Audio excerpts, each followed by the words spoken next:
आज अगर इससे किसी को तकलीफ है या होनी चाहिए, ये वही लोग हैं जो इसमें भ्रष्टाचार करते हैं। ये वही लोग हैं जो गरीब मुसलमानों से उनका हक छीनते हैं या उनको हक नहीं देते, या जो महिला मुसलमानों को आगे आने से रोकते हैं। उन लोगों को जरूर इन संशोधनों से तकलीफ होगी। आज की तारीख में जो सकारात्मक संशोधन किए गए भाई, शुरू में इससे पहले भी सीए के वक्त क्या हुआ था, यही भ्रम फैलाया गया था ना। देश भर में एक आगजनी का माहौल खड़ा कर दिया था। ये पुरानी संसद में मैंने खुद लोकसभा में खड़े होकर मैंने कहा था कि समय बताएगा आने वाले समय में कि भैया कौन से मुसलमान की नागरिकता छीन ली गई। एक नागरिकता देने वाले कानून को नागरिकता छीनने वाला कानून बताकर इन्होंने देश भर में आगजनी का माहौल बना के रखा। विपक्ष ने मुसलमानों के बीच इन्होंने भ्रम फैलाने का काम किया। आज फिर से वही चीजें कर रहे हैं। संसद में वक्फ बोर्ड संशोधन विधेयक पेश हो गया है। इस बीच चिराग पासवान का बड़ा बयान सामने आया है। आरजेडी कांग्रेस पर उन्होंने जोरदार हमला बोला है। नमस्कार, दर्श न्यूज में आपका स्वागत है। मैं हूं अनुराग। बड़ी खबर निकलकर सामने आ रही है। बड़ा बयान सामने आया है। सरकार में शामिल केंद्रीय मंत्री चिराग पासवान का बड़ा बयान आया है। पार्टी किस तरफ खड़ी है, पार्टी किस तरह समर्थन कर रही है सरकार का, वो उन्होंने स्पष्ट किया है और विरोधियों पर तगड़ा निशाना साधा है। एलजेपी-आर के राष्ट्रीय अध्यक्ष चिराग पासवान ने क्या कुछ कह रहे हैं। चिराग पासवान, सुन लीजिए आप। आज जिस तरीके से भ्रम फैलाया जा रहा है कि ये मुसलमान विरोधी है, असंवैधानिक है। सोचिए, भारत की संसद में ये लोग कह रहे हैं कि कोई असंवैधानिक चीज आ सकती है। इतनी प्रक्रियाओं से गुजरने के बाद ये सिर्फ झूठ बोल कर एक परसेप्शन बनाने का जो ये लोग प्रयास करते हैं।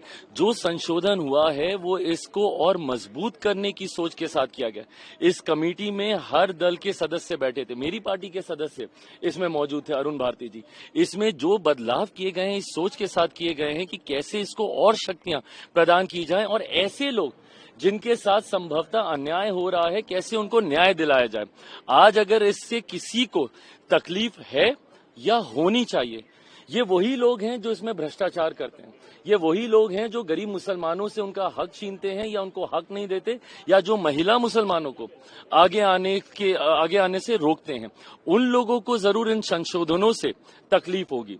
आज की तारीख में जो सकारात्मक संशोधन किए गए भाई, शुरू में हम लोगों को भी इश्यूज थे। कमेटी में हम लोगों ने भी अपनी बातों को रखा। पार्टी की तरफ से सुझाव दिए गए। पार्टी की तरफ से जहां पे जरूरी बदलावों की जरूरत महसूस हुई उसको हम लोगों ने किया।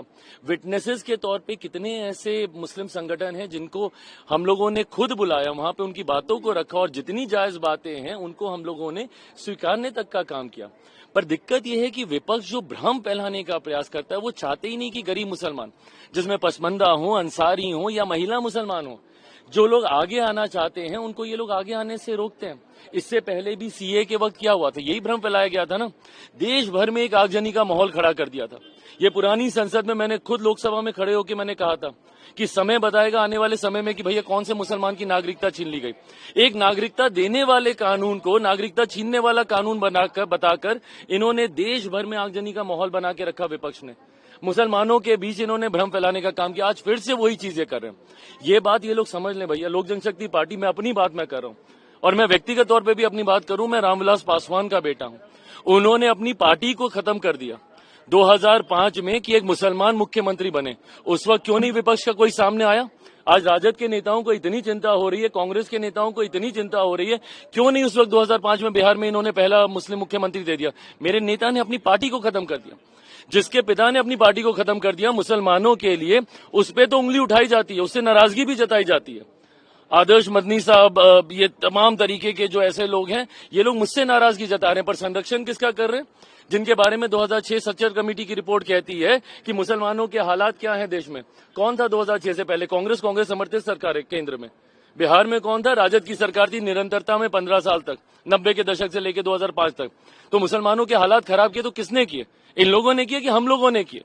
और आज आप हमसे सवाल उठा रहे हैं, हमसे नाराजगी। जो विपक्ष आपको भ्रमित कर रहा है, जो आगजनी का माहौल बना रहा है, सीए को लेकर देश भर को इन्होंने जलाने का काम किया। किसकी नागरिकता छीन ली गई? आज वही भ्रम फैला रहे हैं। क्यों? क्योंकि लोग चाहते नहीं है कि जो कमजोर मुसलमान है, जो गरीब मुसलमान है या महिला मुसलमान है, उनको आप आगे आने दें। अपना आधिपत्य जता के रखना चाहते हैं कुछ मुसलमान ऐसे जो कि चाहते ही नहीं। आज मुझे बताइए, क्या वक्फ बोर्ड में जो संपत्ति के ऊपर जितने भी डिस्प्यूट चल रहे हैं, क्या वो डिस्प्यूट कोई हिंदू और उसके बीच में चल रहा है? उसमें मुसलमान भी शामिल है भैया, वक्फ और मुसलमानों की संपत्ति के बीच में चल रहा है। ऐसे गरीब मुसलमान जिनकी संपत्ति को जबरन हथिया लिया गया है, वो कहां जाएंगे? उसमें तो क्लॉज में यहां तक भी कहा गया है कि सीमित विषयों के ऊपर मामला कोर्ट में जा सकता है। क्यों सीमित विषयों पर? अगर वो गरीब मुसलमान है, क्या वो कोर्ट में नहीं जा सकता? क्या वो अपने हक की लड़ाई नहीं लड़ सकता? तो ये लोग सिर्फ बंटवारे की राजनीति करके भ्रमित करने का कार्य कर रहे हैं। हकीकत में जो संशोधन हुए हैं, सकारात्मक संशोधन हुए हैं, पारदर्शिता लाने की सोच के साथ ये संशोधन किए गए हैं। मौजूदा स्वरूप में, जिसमें सुझाव लोक जनशक्ति पार्टी रामविलास के द्वारा भी दिया गया था, मौजूदा स्वरूप में जिस तरीके से संशोधनों के साथ इस विधेयक को लाया गया, लोक जनशक्ति पार्टी रामविलास इसका समर्थन करती है। सारे कंडीशंस को रिजॉल्व किया गया है। ये अब सदन के पटल पे किया जाएगा, वहां पे रखा जाएगा। But most of the suggestion that was given by my party is been accepted. जो हमारे कंडीशंस थे उनको भी रिजॉल्व किया गया है। लोक जनशक्ति पार्टी रामविलास इसका समर्थन कर रही है। तो सुना आपने कि चिराग पासवान कह रहे हैं जिस तरह से वक्फ बिल, जो संशोधन बिल लाया गया है, वक्फ बोर्ड संशोधन विधेयक पेश किया गया है संसद में, वो कह रहे हैं कि उससे गरीब मुसलमानों का भला होने वाला है। ये बिल जो है, इससे जो मुसलमान महिला जो हैं उनका भला होने वाला है। लेकिन जो कुछ लोग हैं मुसलमान समाज में भी, जो पैसे वाले हैं, रुतबे वाले हैं, वो नहीं चाहते हैं कि इन लोगों का भला हो। तो चिराग पासवान ने स्पष्ट कर दिया है कि वो बिल के साथ हैं। बिल में कई सारे संशोधन किए गए हैं और उनकी पार्टी ने जो सुझाव दिए थे उस पर भी विचार किया गया है और संशोधन का हिस्सा बना है वो। और उन्होंने साथ ही साथ विपक्ष पर तगड़ा हमला बोला, खासकर आरजेडी यानी तेजस्वी यादव पर ज़बरदस्त हमला बोला। और उन्होंने कहा कि ऐसे लोग जो हैं केवल मुसलमानों के नाम पर वोट बटोरते हैं, लेकिन मुसलमानों का भला इन लोगों ने कभी भी नहीं किया है। तो चिराग पासवान का बड़ा बयान, वक्फ संशोधन विधेयक जो है उसके में जो पेश किया गया है उसके बीच में चिराग पासवान ने बड़ी बात कह दी है। और ये बयान जो आया है संसद के बाहर, उन्होंने ये बयान दिया है। बने रहिए दर्शन न्यूज़ के साथ, तमाम खबरों से आपको अपडेट रखेंगे। फिलहाल के लिए इतना ही, धन्यवाद।